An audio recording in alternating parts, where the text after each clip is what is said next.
أعوذ بالله من الشيطان الرجيم. بسم الله الرحمن الرحيم. السلام عليكم ورحمة الله وبركاته. How are you, dear girls? I hope you are in good health. I miss you so much, and inshallah I hope that we'll meet again so soon. Today inshallah we are going to take lesson 4 about traditions in your student books, pages 48 and 49. Today's lesson is very interesting and very amusing lesson. It is related to lesson 3. In lesson 3 we talked about customs. Who can say what is a custom? Huh? Good. A custom is something we do regularly. A custom is something we do regularly.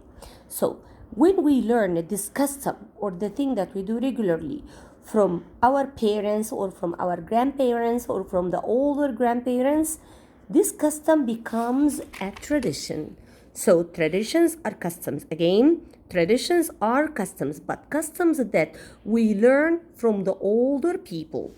How? Let us talk about this. Do you understand now what are traditions? And that's why we usually say customs and traditions together all the time. All the time we repeat this. Customs and traditions, customs and traditions. Why the two words are related? Because they are the same. But traditions are customs that come from the older people. We learned them from the older people. Let us talk about our lesson today. This girl say what? Can you see this picture? What's happening here? The mother is reading a bedtime story for her daughter. Okay, that daughter or that girl is telling us what? She says, before I go to sleep, my mother reads me a bedtime story. Very nice. Her mother used to read to her too. She means that her mother reads for her a bedtime story, and when the mother was young, her mother used to read a story for her, and also the mother of the mother used to tell the mother or read the mother a bedtime story. So this family custom has become a tradition in our home. Oh my God, so it's a custom. Why? Because the mother does this every night before bedtime. And this custom is a tradition because that mother learned this custom from her mother, and her mother learned that custom from her older grandmother, and so on. So the custom that we learn from the older people becomes a tradition. So reading a bedtime story is a custom for this family, and this custom of this family has become a tradition in our home. Huh? Can you see this? This is very important. This is the meaning of traditions. We call it a tradition. Why? Because it has passed on from one generation to the next. Again, we call it a tradition because it has passed on. It came from one generation to the next.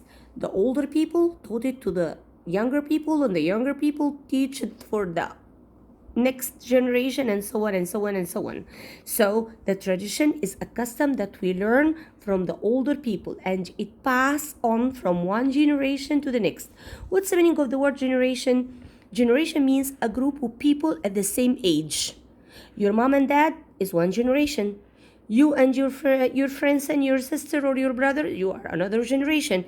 Grandpa and grandma, another generation. They are the older generation. Okay? Look at this picture. Every year, we celebrate the safe return of the people who have performed Hajj in our village. The same girl is telling us about something that they do every year from long time ago. What does they do, or what do they do? Every year, they celebrate, they make a party, or they are happy when the people who went to perform Hajj in Mecca come back safely.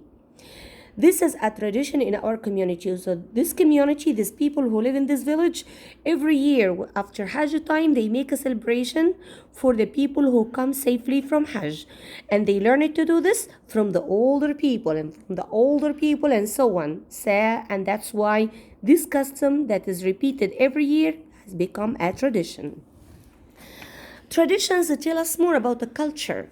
Culture means the way the people think in a certain country, the way the people think or behave in a certain country. For example, how do the women wear in Saudi Arabia? They usually wear like this in Saudi Arabia.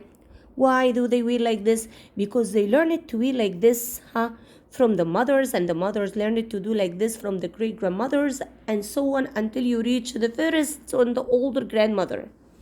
This is how the women wear in Morocco. Okay, Morocco is a country in Africa, away from Saudi Arabia. Why do the women in Morocco wear like this? Because they learned to wear like this from their older mother, and the mothers learned this from the older grandmothers, and so on. These are called traditional clothes. Traditional clothes, the clothes that our fathers and mothers and grandparents used to wear, and we started to wear it like them because it passed on from their generation to our generation. And these are other traditional clothes. So the clothes that we learned to wear or started to wear because we saw our parents or our grandparents wear them, so they are called traditional clothes. Let us read about traditional clothes now. My mom wears an abaya and a niqab when we go out. This is the traditional dress of the Saudi women. So the Saudi women traditional clothes are what? Niqab and abaya. Here, Moroccan women wear a jilbab. This is called jilbab. This is their traditional dress. This one. My dad wears a shimar and ghutra and igal. You know the ghutra and the igal? Yeah, on his head. This is the traditional dress of our Gulf states. What are the Gulf states? The Gulf states are Saudi Arabia, Kuwait, Qatar, Emirat, Bahrain. These countries, Saudi Arabia, Kuwait, Qatar, Emirat, Bahrain, these 5 states or 5 countries are called the Gulf states. All the men in these Gulf states wear like this. Why? Because they learn it to wear like this from their fathers, and their fathers learn it to wear like this from their grandfathers, and so on. These are traditional clothes. This one, Sudanese men may wear a turban. That one on the head is called turban when they go out. Why do only the Sudanese people wear turban like this? Because they learned to do this because they saw their grandparents and their parents wear turbans like this. These are called traditional clothes. So, traditions are customs. Traditions are old customs that pass on from one generation to the next. You understand the lesson about traditions? I hope you understand this lesson. Traditions and customs are related to each other, and that's why we took the 2 lessons successively, one after the other, because the 2 lessons are related to each other. I hope you understand the lesson. Try to read the lesson again, do the homework on Classera, and I will be waiting for you in that discussion room. Please, most of the girls don't attend to the discussion room. It's very important. And the girls who attended, if you have any question, just ask me. I want to answer your questions to check your understanding. Thanks for your listening. Goodbye till we meet again.